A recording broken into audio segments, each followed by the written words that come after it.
Assalamu students, today we are going to talk about the communication process or the components of communication. Communication process क्या है या इसके main components क्या है? We will talk about it in detail. When we define communication, we says communication is the process of exchanging verbal and non-verbal messages. Communication is a dynamic process. Communication हम इसे कहते हैं जो verbal और non-verbal messages के exchange को communication कहते हैं. It's a dynamic process. It's not a static process because there are always some developments. There are a few steps which we have to follow. It is a chain of events which has specifically 7 steps. Our idea cannot be communicated if we miss one step in the whole process. हमारे पास communication process में total 7 steps है और अगर इनमें से हम एक step भी मिस करें तो हमारा कम्युनिकेशन प्रोसेस कंप्लीट नहीं होता और नहीं हम सक्सेसफुल होते हैं कि हम अपने मैसेज पूरे तरीके से कन्वे कर सके या हम उससे फीडबैक हासिल कर सके. Well, the first component is sender or source. The sender has an idea he wants to share with others. The sender may be a writer or a speaker. Sender या source जिसके पास idea होता है और message और वो दूसरों के साथ शेयर करना चाहता है. The sender may be a writer और स्पीकर. सेंडर एक राइटर भी हो सकता है या एक स्पीकर भी हो सकता है. Even it can be a machine जो दूसरों के साथ अपना आइडिया या मैसेज शेयर करना चाह रहा है. The sender chooses the form, channel and timing of the message. और ये सेंडर की मर्जी होती है कि वो कौन सा फॉर्म, चैनल या अपने मैसेज का टाइमिंग सेलेक्ट करे. फॉर एग्जाम्पल एक बंदा है वो अपना मैसेज जल्दी कन्वे करना चाह रहा है, then he will choose the mobile phone और द टेक्स्ट और over the letters. He don't want to waste a lot of times by just writing a letter. The sender is also known as the encoder और source.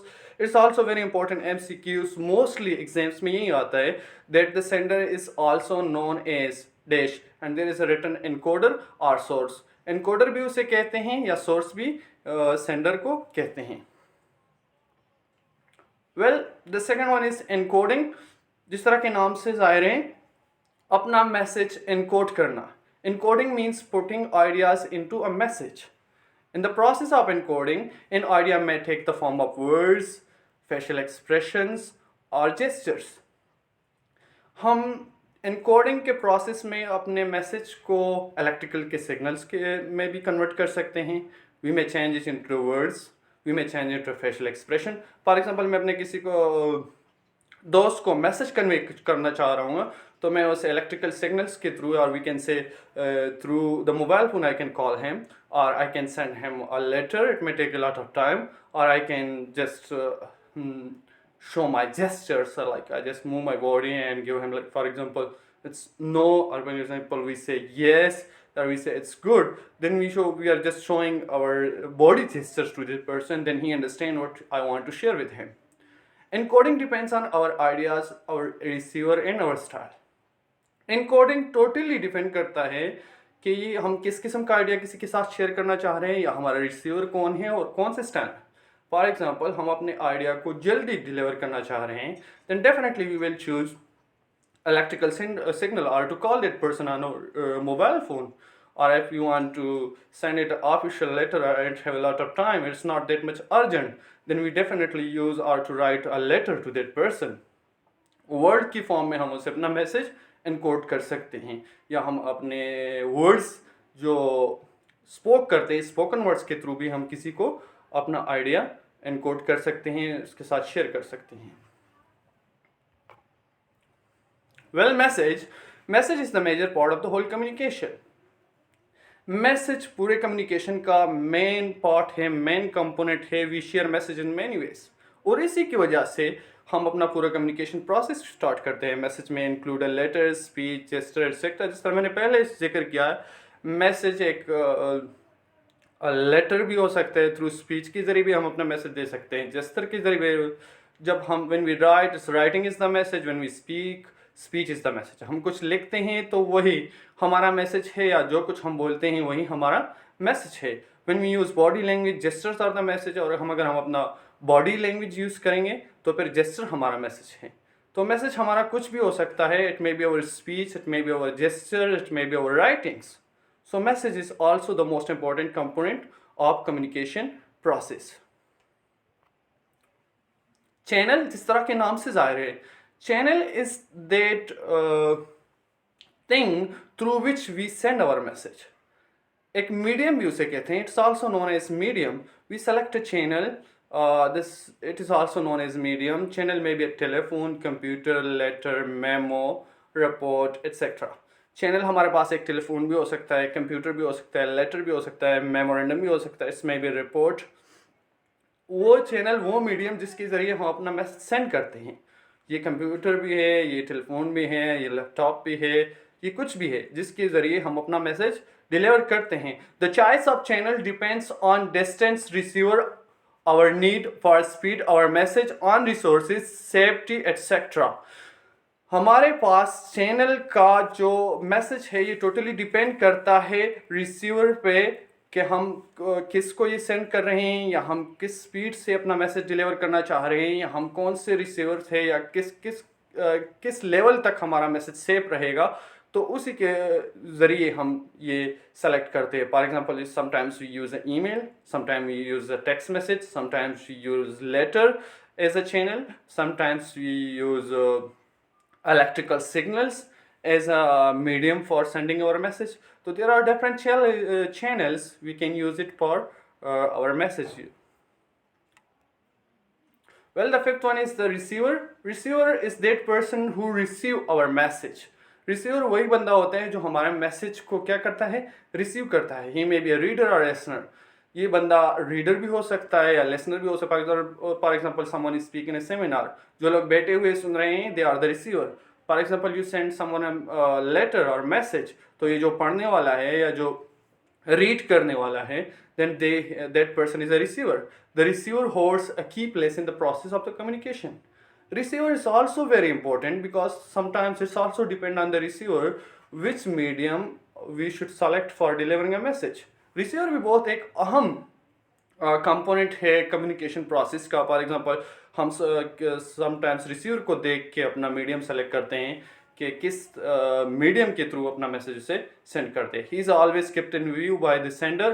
और हाँ, sender ये भी जहन में रखता है कि which kind of person he is, और विच he is a very important person in organization, or he is a common person having a different social background। तो इन सारी चीज़ों को जहन में रख के सेंडर उसे अपना मैसेज सेंड करता है। The receiver is also known as decoder. और ये भी एक अहम और इम्पोर्टेंट MCQ है, समटाइम्स पेपर में आता है कि the receiver is also known as dash, so he is also known as decoder. The sixth one is decoding। जिस तरह का मैंने प्रीवियसली जिक्र किया, एनकोडिंग, अपने मैसेज को एनकोड करना, किसी भी सिग्नल या किसी भी फॉर्म में डालना, तो इसी तरह डिकोडिंग है। Decoding means taking ideas out और द मैसेज, अपना मैसेज डिकोड करना और इसको क्या करना, बाहर लाना, to understand it. When the receiver decodes our message, he understand it. For example, इस तरह कोई लेटर हमें मिल जाता है तो वर्ड्स की फॉर्म में लिखा होता है, but when we read it we understand कि इसका क्या मतलब है, इस वर्ड्स की मीनिंग क्या है, किस कॉन्टेक्स्ट में लिखा गया है। तो ये सारी चीज़ें हम डिकोड करते हैं उस राइटिंग से, उस इलेक्ट्रिकल सिग्नल से, उस टेक्स्ट मैसेजेस से, उस मेमोरेंडम से, उस रिपोर्ट से। So it's also very important. Message then he responds in the desired way. और जब हम वो मैसेज को टोटली अंडरस्टैंड करता है तो फिर उसी बेसिस पे जो वो चाहता है या जो डिजायर्ड वे है, जो हम चाहते हैं कि हमें किस तरह का रिस्पॉन्स मिले, तो उसी में फिर रिस्पॉन्स कर देता है। Then we try to understand it. Feedback, the last but not the least, feedback is also very important. It's a receiver response. इसको रिसीवर का रिस्पांस कहते हैं कि जब हम उसे मैसेज मिल जाता है और वो डिकोड कर देता है, समझ जाता है, तो फिर वो हमें रिस्पांस देता है। It is called a feedback. Is a final link in the communication chain. Communication जो जितना भी बड़ा प्रोसेस है, जो कंपोनेंट्स है, उसमें ये एक फाइनल स्टेप्स है। It's a final step in it. After getting the message और रिसीवर रिस्पॉन्ड्स इन सम वे। जब हमें मैसेज मिलता है तो किसी न किसी तरीके से हम उसे रिस्पॉन्ड कर देते हैं। Feedback is the key element in a communication process because it enable us to जज the success of our message.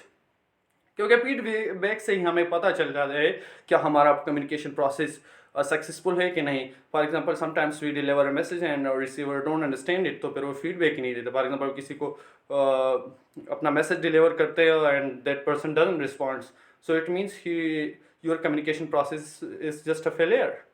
सो इसी फीडबैक से हमें पता चलता है कि how much that to which level our communication process is successful. Diagram of communication process एक diagram है. सेंडर स्टिमुली या वी कैन से इसमें भी कॉन्टेक्स्ट. इसके थ्रू सेंडर क्या करता है, उसके पास एक आइडिया आता है, then he encode it that idea or that message in the form of a message. It is sent through a channel. एक चैनल के ज़रिए हम सेंड करते हैं और फिर जब रिसीवर को ये मिल जाता है then he decode it and then he understand. और फिर वो वापस ही पे हमें फीडबैक देता है कि फीडबैक से हमें यही पता चलता है कि हमारी जो कम्युनिकेशन प्रोसेस है वो सक्सेसफुल है कि नहीं. समटाइम्स जो स्टिमुली लिखा गया है इसमें लोग कॉन्टेक्स्ट भी लिखते हैं कि आठवां कंपोनेंट जो है कॉन्टेक्स्ट है या स्टिमुली है. तो इस not you can use both words for it. इसमें you can write context for it, you can use stimuli, या जिसकी वजह से आपने मैसेज लिखा. तो एक कॉन्टेक्स्ट होगा ना, कोई स्पेसिफिक बात होगी जो उस बेसिस पे आपने आइडिया लिया होगा जो सेंड करना चाह रहे हो, जो शेयर करना चाह रहे हो. तो उसी को दोनों वर्ड्स आप लोग यूज़ कर सकते हैं. Well, thank you so much for watching this video, and do not forget to subscribe this channel. It will help you in the long run. Thank you so much.